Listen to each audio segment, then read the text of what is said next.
Great. So today we have, if we could find a way to fill all the positions with great students from your universities, we would have 30 people total.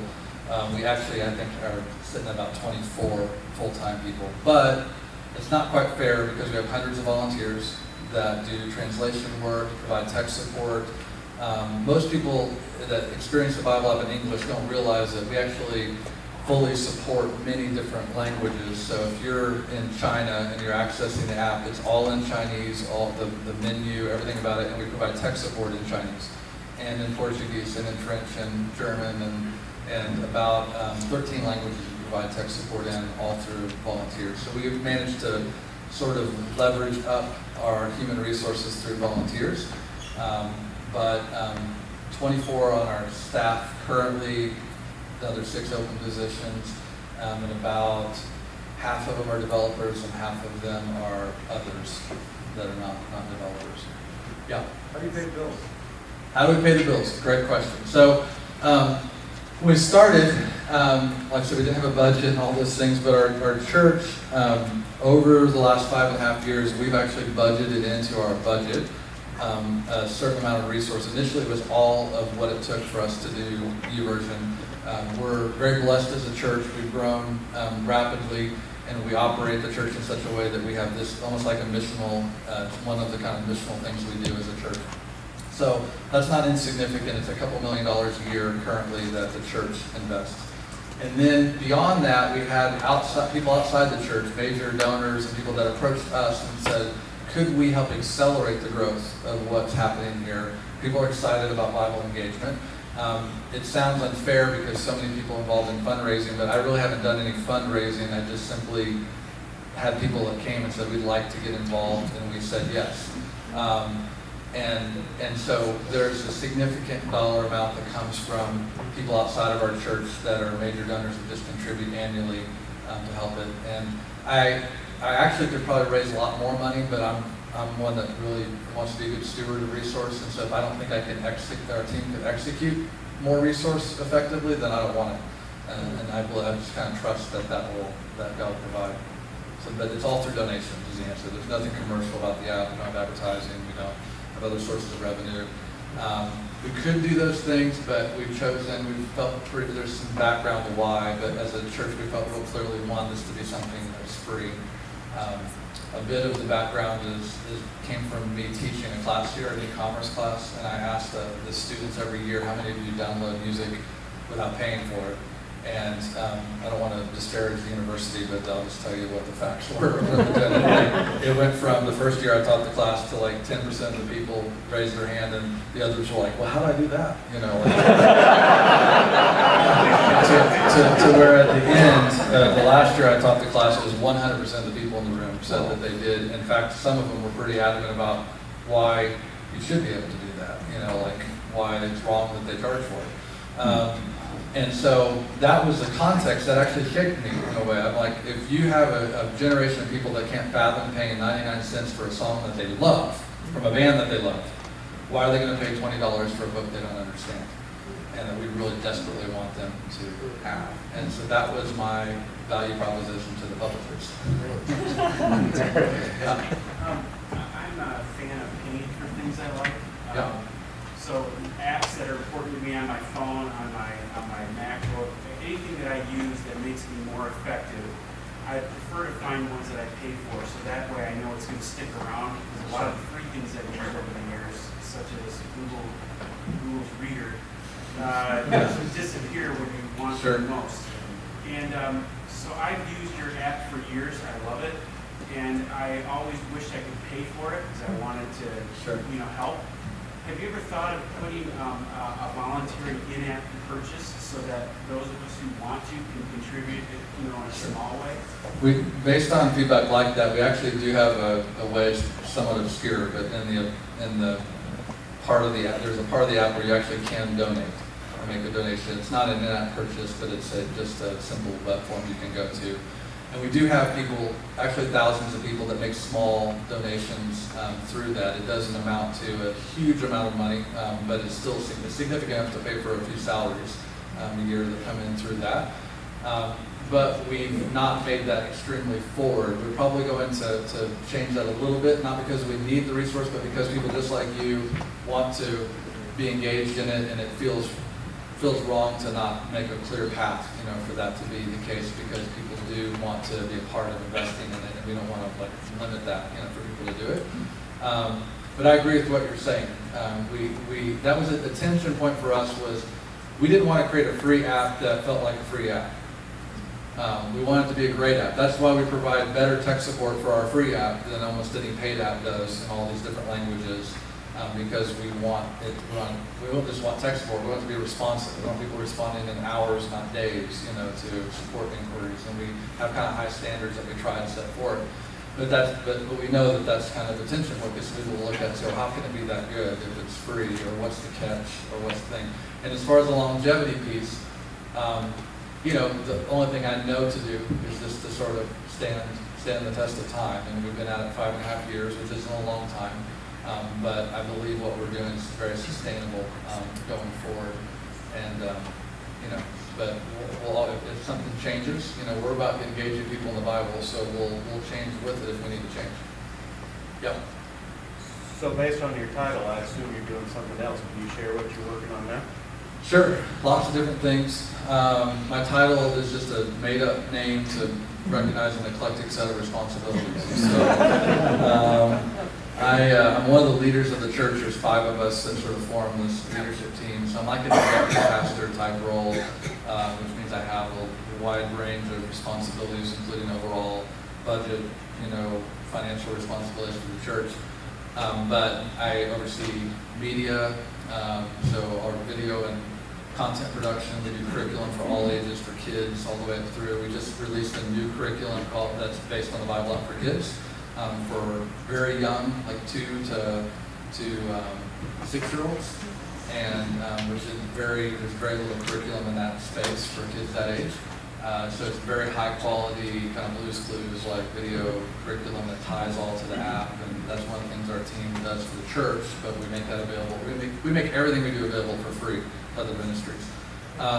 So oversee all of our digital resources. That Uverse will be in one of those. The tools that we give away for free to other ministries. There's a church online tool that lets you have online community. Like Liberty University, I don't know if they're a part of your group or not, but they use our tool as a way to have chapel for their online students. But a lot of churches use it. I'm kind of passionate about our giving tool. So I really feel like Amazon and other companies have made it extremely easy for money to fall out of your credit card into their pocket to buy something. Like it just sort of happens like when a click. But we've made it about as difficult as you could possibly make it to donate. So we've really tried to focus on the user experience of that and create some innovative ways to contribute and give. We're using those in our church right now. It's been tremendous. We're getting ready to form another entity and partner with another group to make that available to other ministries and groups as well. I'm responsible for communication, PR. The reason I'm on CNN is because that's what I do. Not because I'm qualified, it's just sort of something I inherited. So I do lots of little things like that. But you probably ask more like tech projects, I imagine. So, but I think maybe a couple more questions. Yeah. Just a thank you. I participate in the ICANN process through the Intellectual Property Constituency and Council for the Brand Registry Group. Great. And it's been great to see Life Church there. Damon Hudson has been in a lot of the meetings, and Scott from the American Bible Society. So Yes. It's been terrific. ICANN's kind of a dark place, and they're making the rules that affect all of us in terms of policy development. So thank you for being there, and give us any words about how we can get the Church Universal more involved. Yeah, we're honored to be a part of that. It's kind of a shame it didn't work out the way we hoped it might, because we applied to be the registry for .church, and I think originally we were going to do .bible and .church, and through the American Bible Society was interested in doing .bible. If you're not familiar with it, it's all the new domain. I'm sure many of you know this, but all the new domain, top-level domains. And we decided to get behind the American Bible Society's application and not submit our application for .Bible. And then .Church, there was another group that also applied for .Church that's had several $100 million in funding.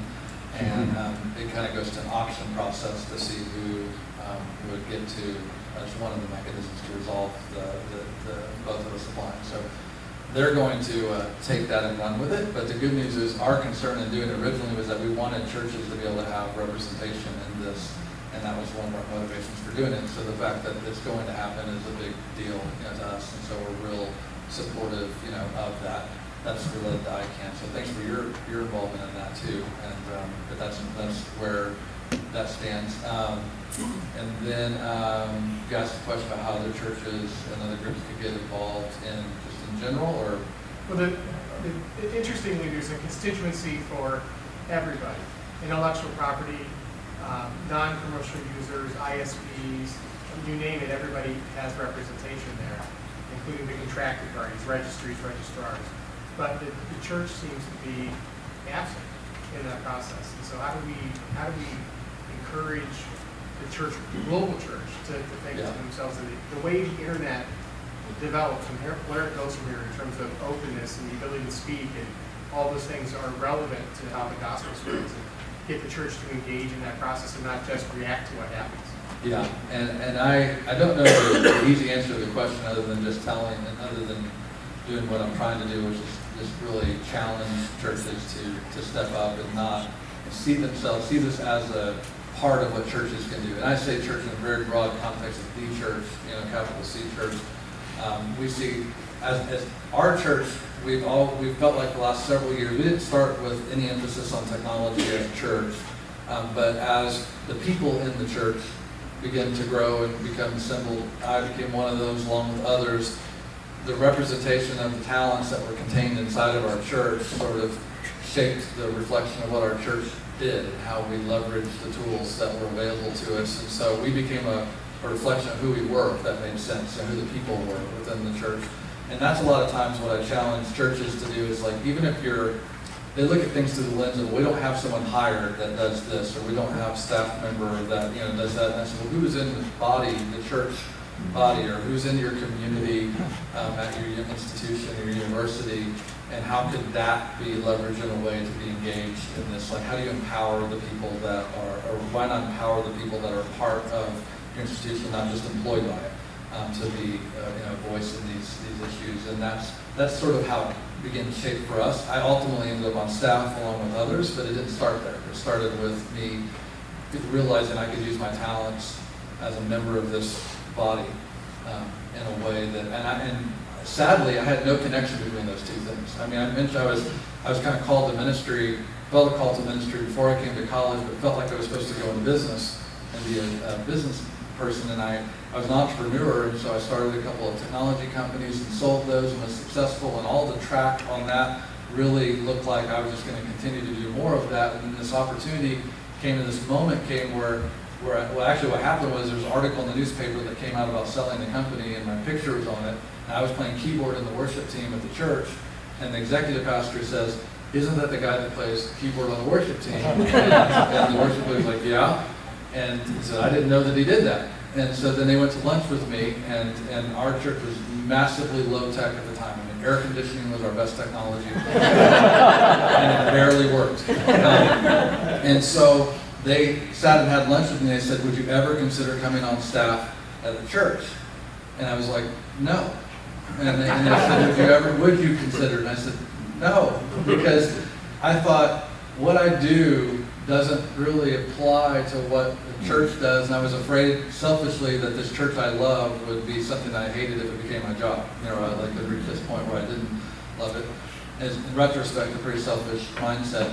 But the crazy thing was I never connected that my experiences, unique experiences, whatever at that time, had any application to kingdom. I always viewed kingdom, like, kind of viewed the other direction. Like, what I gained from being part of the church could help me be a better leader, it helped me, in this way, but I never thought these particular skills had application in it. It's so bizarre in retrospect, but that was the way I thought at the time. So I think unleashing that in people helping people understand, make that connection, whether they're an intellectual property, an attorney, or whether they're, we just hired an intellectual property attorney that was part of our church that was working at a law firm here in town as a partner to come on as our legal counsel because we deal with so many intellectual property issues that she never thought what I do for a career could have application to help benefit the church. And so I think probably helping people make that connection is sort of the key to getting that level of involvement, because most staffs of a lot of institutions don't think in terms of that skill set, but they have it all around them. And I think that's maybe the key. One more question. I'm already going over time. Yeah. You were the innovation leader for one of our member institutions. What would your priorities be? Oh, that's too hard of a question. If I, have I don't have enough information to answer the question. With what you know now. Well, I mean, I think that I really don't have a great answer for the question, but I can tell you more of how I'd approach it from a process than maybe the specific, ideas. I think, yeah, I'm not going to have a great answer for this. I'm just trying to process through. You guys are the experts, and you're asking the non-expert to tell you what to do, or give you suggestions of what I would do, and I would be speaking out of ignorance. I haven't done enough.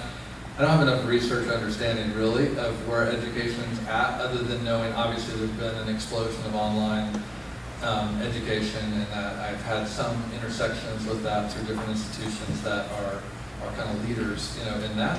I haven't actually taken any online education classes, so that makes me really ignorant as to like what the process looks like. But I would say that. Yeah, I'm gonna have to skip that question. So I need more anyways. But you guys produce material, online education material. We do. So what kinds of things make that successful, do you feel like? Well, look, that's a good. Because maybe that's a way you could look at it. That's a good vantage point. What's happened over the last 20 years, 30 years is things have gone from information technology to where really technology has been a way to basically convey information. So, like when websites were started, people talked about them being brochures. Just here's kind of the information that we have, and I want to find a way to deliver to you. We did video, our video content from the church. Back in 2002, we put that online to stream on demand, so you could watch any of our sermons and messages and content. We're just conveying content. Well, most people think about technology in a very impersonal way. They think that it's just about information and it's not human, and it doesn't have a human connection. But more recently, and I'm not saying that all the uses have been good, but more recently, in recent years, people have really begun to notice that technology can become a way to connect people to people, not just people to content. And so what we found to be effective is that. And that even extends back to experiences that I had with some of my companies.